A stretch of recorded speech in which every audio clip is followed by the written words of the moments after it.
hemofilia é uma doença que leva as pessoas a terem sangramentos de difícil controle, que duram muito tempo.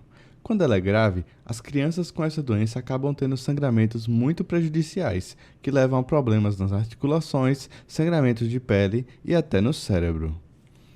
Então, para evitar que esses sangramentos aconteçam, foram criados tratamentos que antecipam e impedem esses problemas em hemofilias graves, chamados de profilaxias.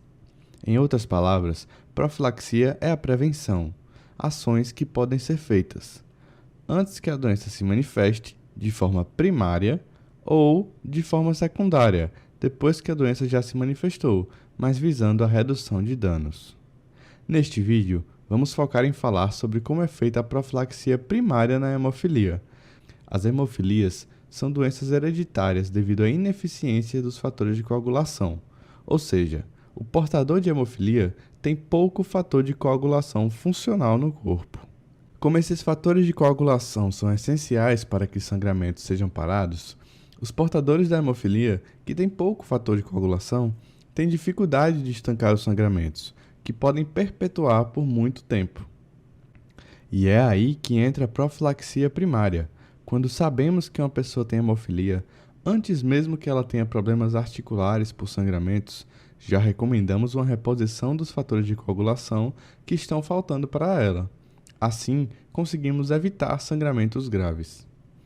É ainda mais importante falarmos dessa doença no nosso país, pois o Brasil é o país que possui a terceira maior população de pessoas com hemofilia do mundo. No nosso país, até 2011, o tratamento da hemofilia era feito sob demanda, ou seja, após o paciente apresentar algum episódio de sangramento.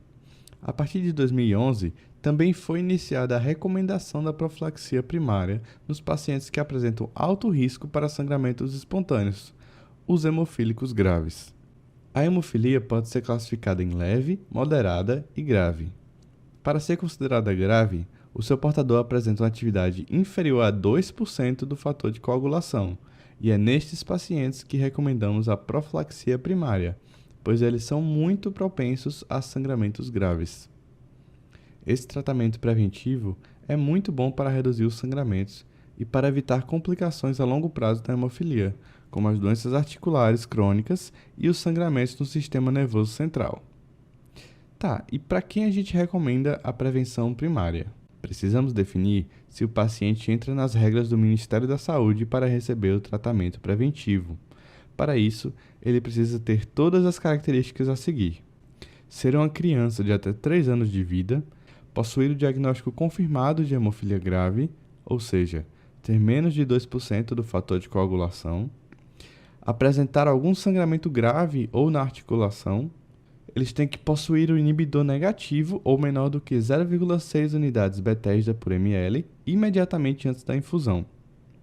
Além disso, todos os pacientes que vão fazer a prevenção primária precisam de ser registrados e acompanhados no Centro de Tratamentos de Hemofilias, o CTH, assinar o termo de consentimento e responsabilidade, obter a aprovação da equipe multiprofissional, que envolve médicos, enfermeiros, psicólogos, se comprometer em registrar todas as infusões na planilha própria. E esses pacientes não podem apresentar um pico em algum momento da vida de inibidor maior do que 5 unidades Bethesda por ml, que deve ser confirmado em pelo menos 2 ocasiões, com intervalo de 2 a 4 semanas entre as dosagens. Também não podem ter idade igual ou superior a 36 meses. Então, como é feita essa profilaxia? A profilaxia primária será administrada de maneira periódica, geralmente se inicia com 1 vez por semana, e ininterrupta. A profilaxia será feita com a reposição do fator de coagulação 8, se for a hemofilia do tipo A, e do fator de coagulação 9, se for a hemofilia B. Deve ser feita sempre pela manhã e em até 3 estágios de escalonamento, A, B e C. No estágio A, será administrada uma dose inicial do fator de 50 unidades internacionais por quilo, 1 vez por semana. Se na vigência do estágio A, o paciente apresentar algum sangramento exemplificado na tabela que vamos mostrar aqui, parte-se para o estágio B, em que é feita uma dose de fator de 30 unidades internacionais por quilo, 2 vezes por semana. Se na vigência do estágio B, o paciente apresentar algum daqueles sangramentos que mostramos, inicia-se o estágio C, em que agora é feita uma dose do fator de 25 unidades internacionais por quilo, 3 vezes por semana, em dias alternados. Mesmo assim, se ainda persistir, pode-se aumentar a dose em 5 unidades por quilo com a mesma frequência de 3 vezes por semana. A profilaxia deve ser mantida no mínimo até a idade de 18 anos, desde que não apresente alguns dos critérios de exclusão. Ao completar 18 anos de idade, a continuidade da profilaxia primária deverá ser definida entre a equipe multiprofissional e o paciente, de forma individualizada.